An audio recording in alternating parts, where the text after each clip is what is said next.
Sure. Over to our next story. We have some comments coming from the US president, where he has called the arrest of Andrew Mountbatten Windsor, formerly known as Prince Andrew, a shame and very sad for the royal family. Trump had expressed sympathy for the former prince arrested at his Sandringham estate on suspicion of misconduct in public office. The arrest follows an investigation into claims that Mountbatten Windsor shared confidential information with convicted sex offender Jeffrey Epstein while serving as the UK's trade envoy.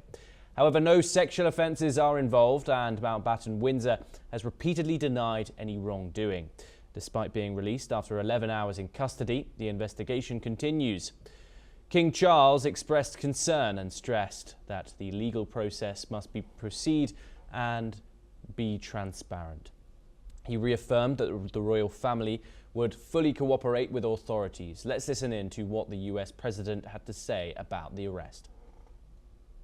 Expert in a way, because I've been totally exonerated. That's very nice. I can actually speak about it very nicely. I think it's a shame. I think it's very sad. I think it's so bad for the royal family. It's a very, very sad. To me, it's a very sad thing. When I see that, it's a very sad thing. To see it and to see what's going on with his brother, who's obviously coming to our country very soon, and he's a fantastic man, the king.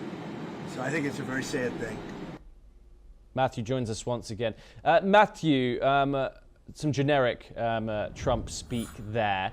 However, he did mention a word, exonerated, given the release of these files and the controversy behind them.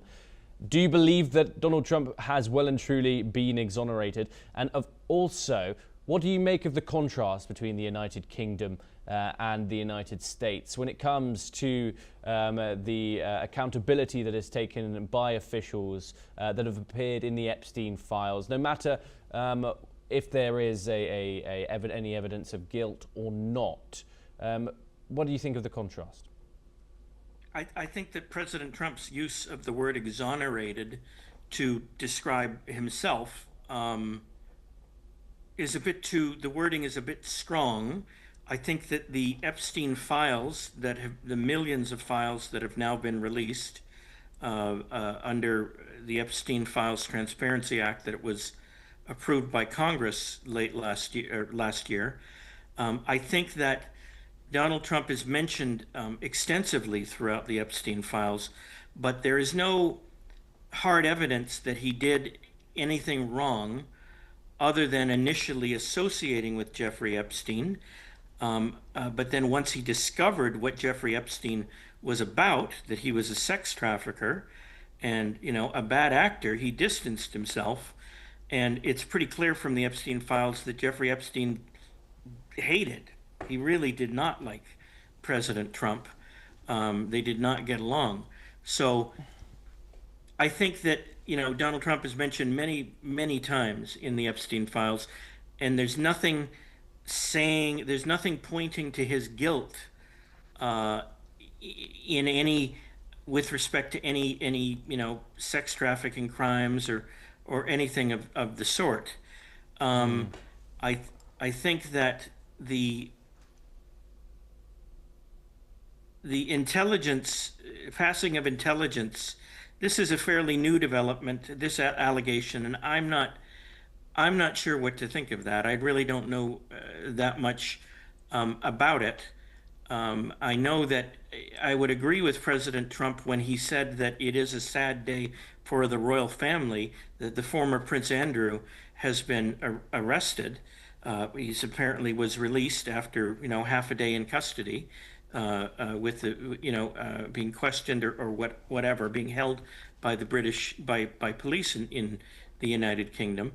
This is the first time that a royal family member, to the best of my knowledge, has been arrested in England since Charles I, and that didn't work out very well for Charles I, who, as history shows, was regarded as a traitor by Oliver Cromwell, and Parliament sentenced him to death, and he had his head chopped off in the 1640s. So that didn't. This is the first time that anything like that has happened in England in almost 400 years, and it is a sad day.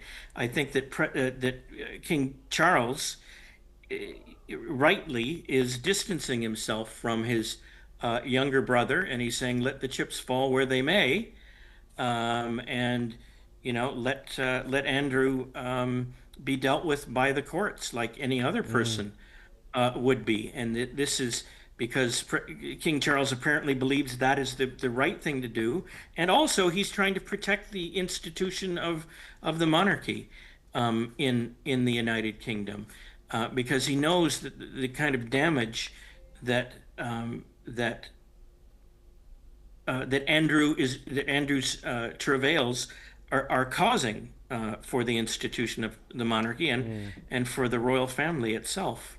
So it is definitely a sad day for Britain. But maybe something positive will come out of it if Andrew is in fact guilty of crimes and he is brought to justice. That would probably help to heal the wounds that have been caused by this affair in Britain. Thank you very much, Matthew Vadum, for joining us here on NewsX World. It's a great pleasure, as always. We turn over to our next story once again, and US President Donald Trump at the first